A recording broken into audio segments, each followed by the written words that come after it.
জ্বালানি খাতের সংকট সামষ্টিক অর্থনীতিতে বড় ধাক্কা দিতে পারে, যা মোকাবেলায় সমন্বিত পদক্ষেপের অভাব দেখছেন সিপিডির সম্মাননীয় ফেলো দেবপ্রিয় ভট্টাচার্য।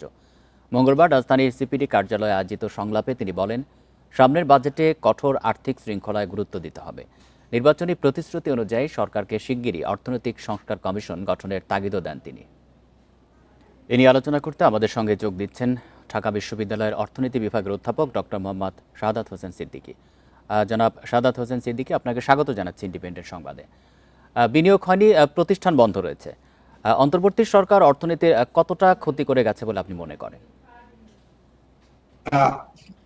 দেখেন, সার্বিক মূল্যায়নে আপনি যদি অর্থনীতির সূচকগুলা বিশ্লেষণ করেন তাহলেই কিন্তু সফলতা এবং ব্যর্থতার জায়গাটা ফুটে ওঠে। যে প্রথমত আমরা যখনই ম্যাক্রো অর্থনীতির কথা বলি, সমষ্টিক অর্থনীতির কথা, জিডিপি প্রবৃদ্ধির কথা বলি, সেই প্রবৃদ্ধির জায়গা ভালো হবে সেই জায়গাটুকু তৈরি করতে পারে না। আবার দেখেন, বিনিয়োগের ক্ষেত্রে যে অবস্থাটা তৈরি হয়েছে বিগত অন্তর্বর্তী সরকারের সময়, সেটা বিগত 18 থেকে 20 বছর পিছনের দিক তাকাতে হয়।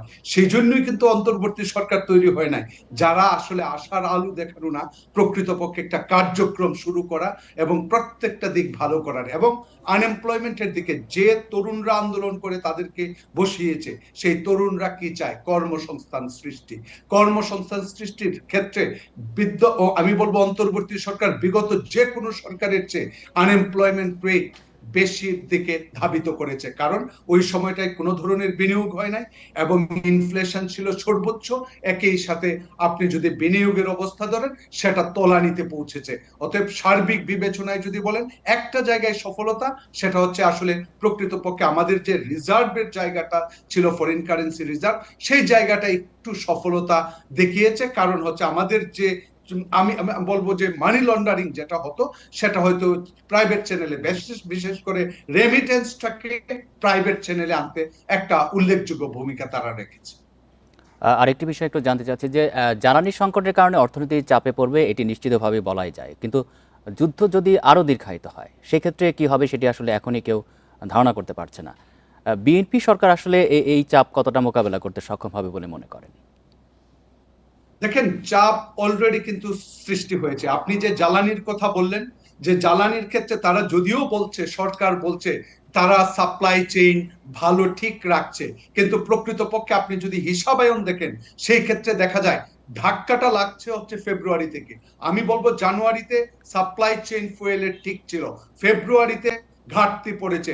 মার্চে গিয়ে যদি বলেন, এই বছরের মার্চ 2025 সালের মার্চ মাসের সাথে তুলনা করেন, তাহলে অর্ধেক আমদানি করতে সক্ষম হয়েছে। অতএব সাপ্লাই চেইনে আঘাত ঘটেছে এবং সেটা বাস্তবে কিন্তু আমরা স্বীকার করছি। এখন যেটা হচ্ছে যে আসলে কি করা উচিত, পৃথিবীর প্রত্যেকটা দেশেই কিন্তু এই সমস্যার সম্মুখীন হবে।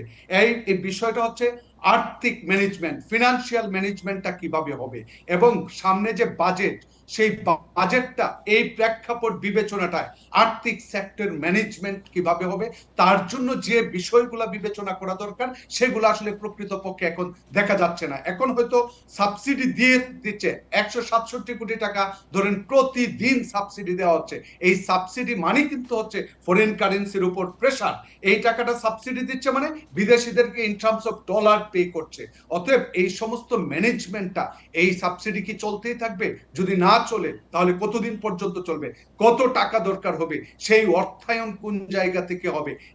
এটার জন্য যে আপনি বলছিলেন যে যে বিষয়গুলো বিবেচনা করা দরকার, সেগুলো আসলে কোন বিষয়, সেগুলো কি একটু ব্যাখ্যা করবেন?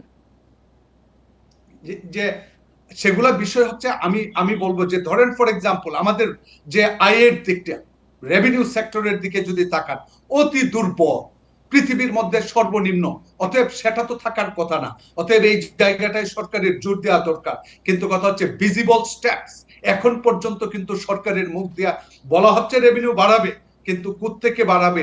ওয়েল একটা প্ল্যান এবং তাদের যে নিজস্ব প্ল্যান বাস্তবায়নের জন্য কিন্তু তা অলরেডি বাস্তবায়ন শুরু করেছে। ফ্যামিলি কার্ড, এই সমস্ত গুলা কিন্তু বাজেটে অতিরিক্ত একটা চাপ তৈরি হবে। আরেকটি বিষয় একটু ছোট্ট করে জানতে চাই, এই যে বাজেটের চাপ, আমি আরেকটি বিষয় জানতে চাই যে এই চাপের কারণে অর্থনীতি সামলাতে গিয়ে উন্নয়ন বন্ধ হয়ে যাওয়ার শঙ্কা রয়েছে কিনা? যে লাস্টের যে কথাটা বললেন যদি একটু রিপিট করেন। এই যে অর্থনীতির এই চাপটা সামলাতে গিয়ে উন্নয়ন বন্ধ হওয়ার কোনো সম্ভাবনা রয়েছে কিনা?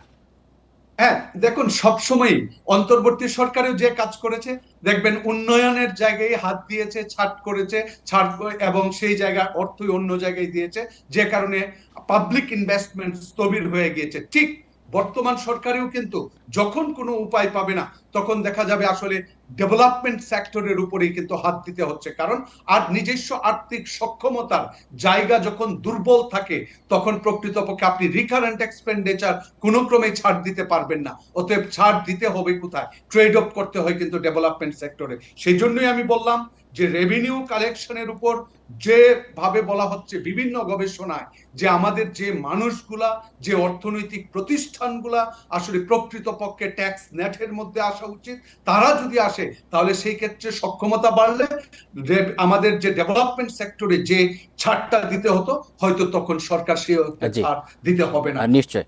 ডক্টর মোহাম্মদ শাহাদাত হোসেন সিদ্দিকী, আপনাকে অসংখ্য ধন্যবাদ দিচ্ছি এতক্ষণ আলোচনায়।